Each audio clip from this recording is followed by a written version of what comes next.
यत् करोषि यदश्नासि यत् जुहोसि ददासि यत् तपस्यसि कौन्तेय तत् कुरुष्व मदर्पणम्. This is the 27th shloka of the 9th chapter of Bhagavad Gita. It has influenced me a lot. So I'm going to tell you about it. But whenever we start telling about something, we tend to give a little background. So I'll just give you a little background on what's happening. So this is the Bhagavad Gita is actually a dialogue between Lord Krishna and Arjuna, midst of a battlefield. In midst of a battlefield where Arjuna is about to throw a volley of arrows at his enemy, and the battle is about to start, but then suddenly Arjuna decides that he will not throw the he will not fight. He decides that he will not fight and puts his bow down and starts arguing meaninglessly with Lord Krishna. Now, he starts making millions and millions of excuses of why he won't fight. Now, this is a similar situation. There is a similar situation that I want to describe with this. For example, I am in the school and I'm giving a test. And I see the question paper and I realize that it's too easy for me. And I want a more difficult question paper.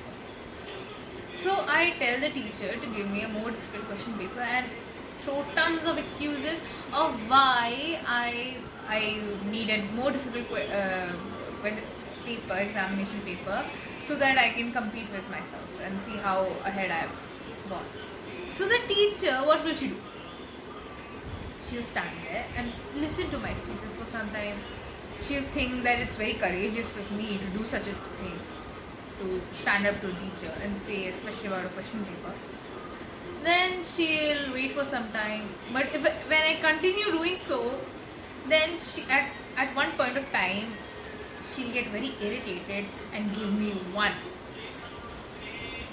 So this is a similar situation that has taken place over here.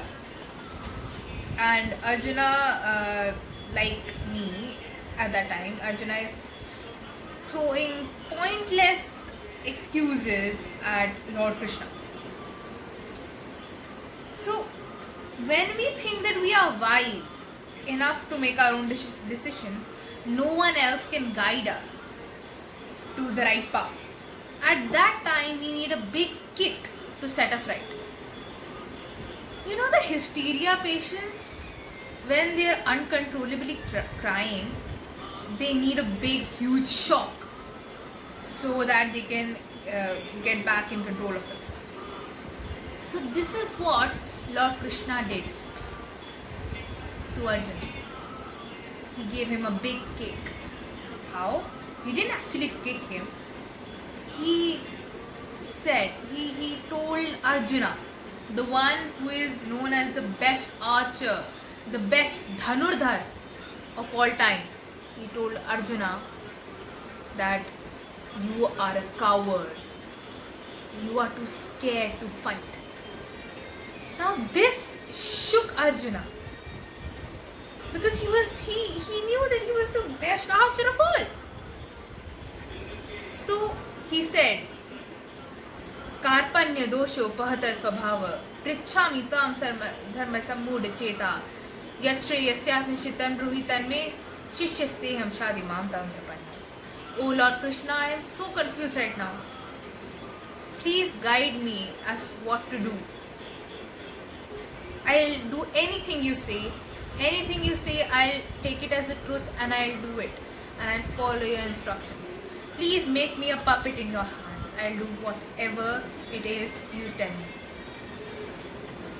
So this is what is going on right now. So systematically, Lord Krishna tells Arjuna, he tells Arjuna how to change his mindset and take his mindset to the right path of how he should think. So only when we have have the attitude like Arjuna, only when we have an attitude like Arjun's, then only will we be able to get in the right mindset, and then only will we be able to be guided by our teachers or whoever is wiser. So now,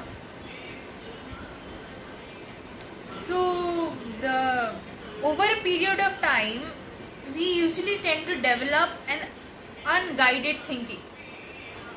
For example, when we are going to the temple, what do? We go to the temple and we buy a thali with flowers and diyas and all those whatnot. So we buy it thinking that we'll offer it to the god.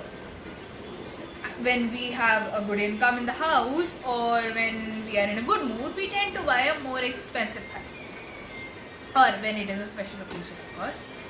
So if it's the opposite, we give the cheapest thali or whatever is available. If thali is not available, let it be garland or just a diya, or just a 10 rupee or 5 rupee or 1 point. That's it. And then we buy this thali or whatever and go and give it to the priest so that he can offer it on our behalf. And then we think that the priest has offered it on our behalf and now our wishes will be heard. The priest does so and then we are completely satisfied. So what do we believe in this situation?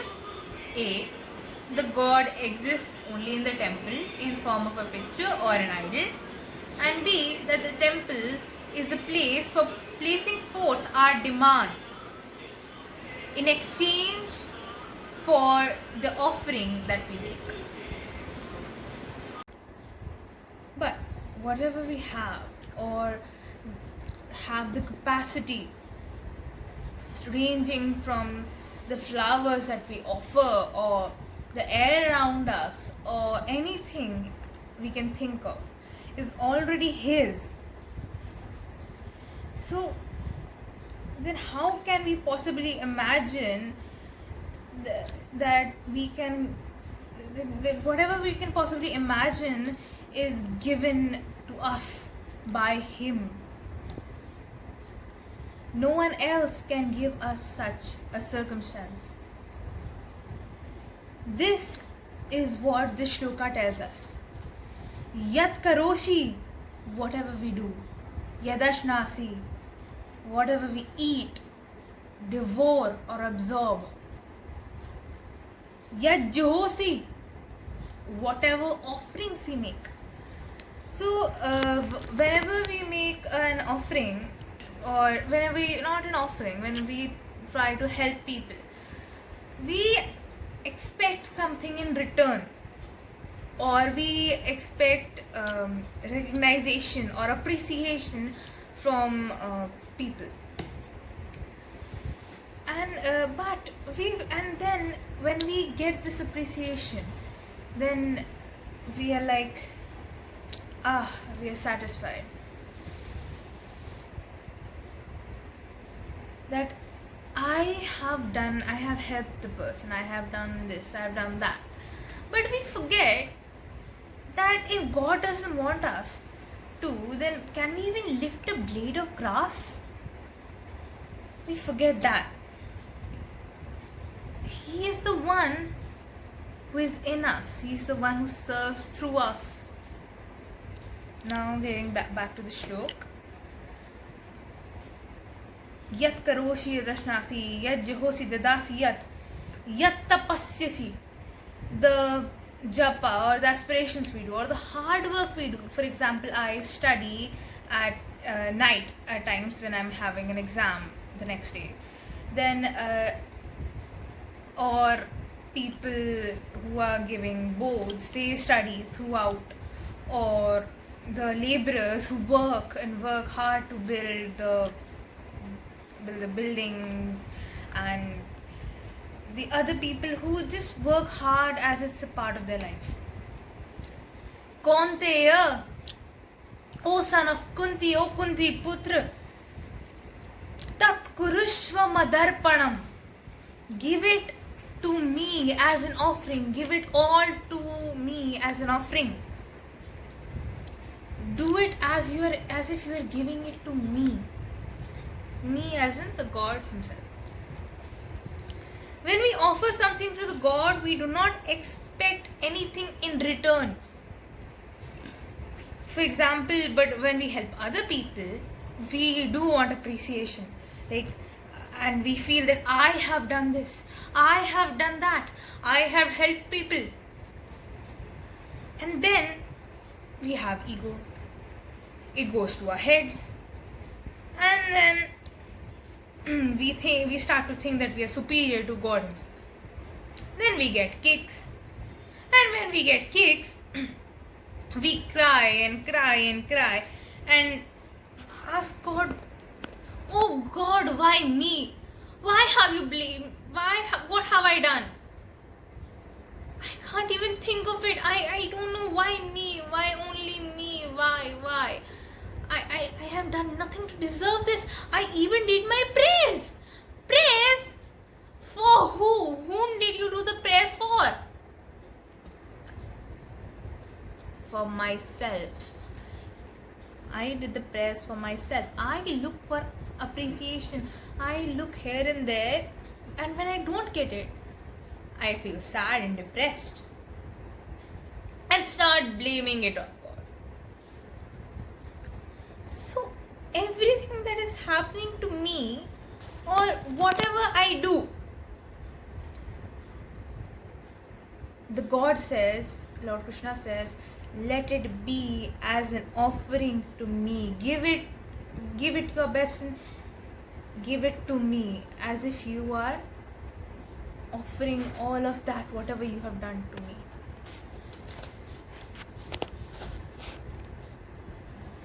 Now, Madarpana, what does it mean? Well, you must have seen a puppet show. It's just an example. So in a puppet show, what happens? There are many puppets and they have different lines and they move at different points of time. But do they move on their own? No. Who moves them? The person controlling the puppets, the puppeteer. He pulls the string at a certain point of time to show the movement of a certain puppet. So Madarpana means that let us be like those puppets. Let us be those puppets, and the God is himself pulling the strings. So let us be the puppets so that he can fully express through us. Every moment he is within us. He is around us. He expresses through us. So let us feel this.